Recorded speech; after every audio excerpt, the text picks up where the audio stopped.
Okay, in the spirit of keeping us on time, I'm going to get started. So welcome back, everybody. I hope you had a chance to see some posters and have some nice discussions. So as some of you know, just before Helene Langevin was recruited to serve as the OSHA director back in 2012, one of our deans at the Harvard Medical School, David Galan, had this brilliant idea of transforming a more centralized structure at the time, the OSHA Center, into a center without walls.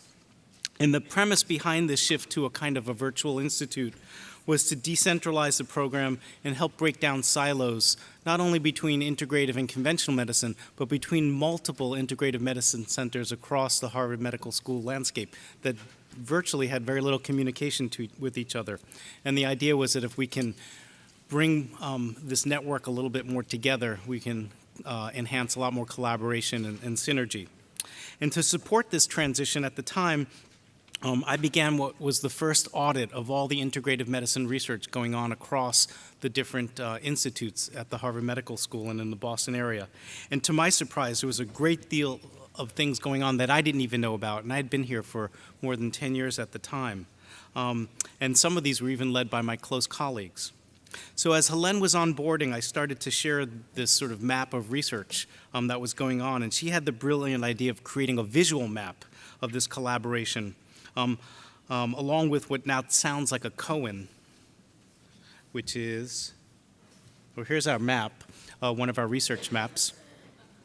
And the Cohen is what would happen to a network or a community when it becomes aware of itself by mapping it and seeing where you fit into some larger constellation. So to help manage this, this idea, this data, and create a virtual map or an integrated map, which you can see, Helene solicited the help of one of her colleagues and a digital communication guru, David King, who's the founder and the CEO of Exaptive, Inc. And Dave and his team has done a remarkable job building not only our research map, which he's going to show you, but also a series of other maps, a clinical map and some other newer ones that he's going to demonstrate with you directly. If you haven't already done so, I encourage you to visit the Exaptive exhibit table in the lobby, where you get to play with our maps, but you'll also learn more about the company and the many ways that they foster within and between institution collaborations with these innovative ideas. So please join me in welcoming David King to talk about our maps.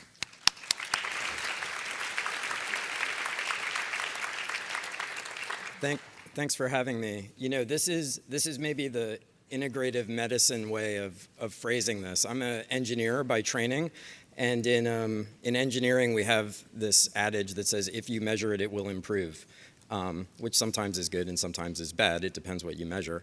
But this is sort of the birth of this idea, which is that Helene and Peter, they knew that there was this vibrant community of researchers, but they didn't, it wasn't really being measured in a way that everyone could rally around. And so there was an interest to create some maps, and this is actually a screenshot from the first one we made about 4 years ago. And once they looked at the map, they said, oh, look, this is even sort of, there's more people, there's more interactions than we even knew.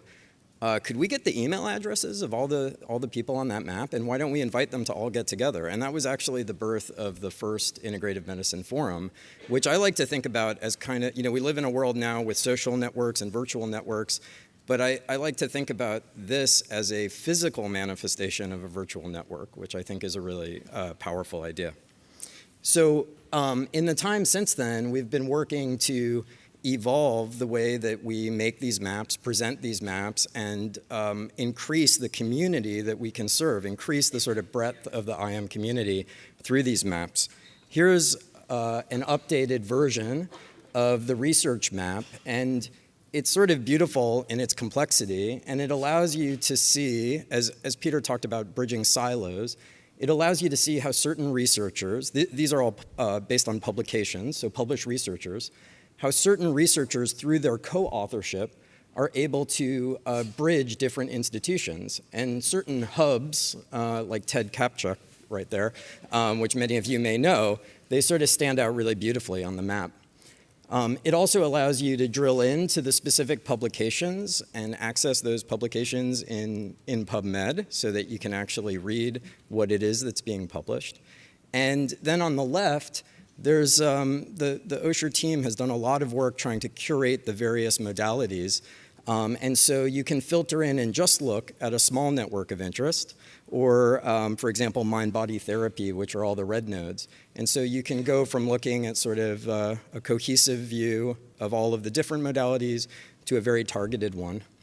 And we don't want people to just connect to research. We want people to connect to people. So zooming into a particular person here, you can see that person has one co-author, and you can link out to the Harvard Catalyst page to get some more information about them.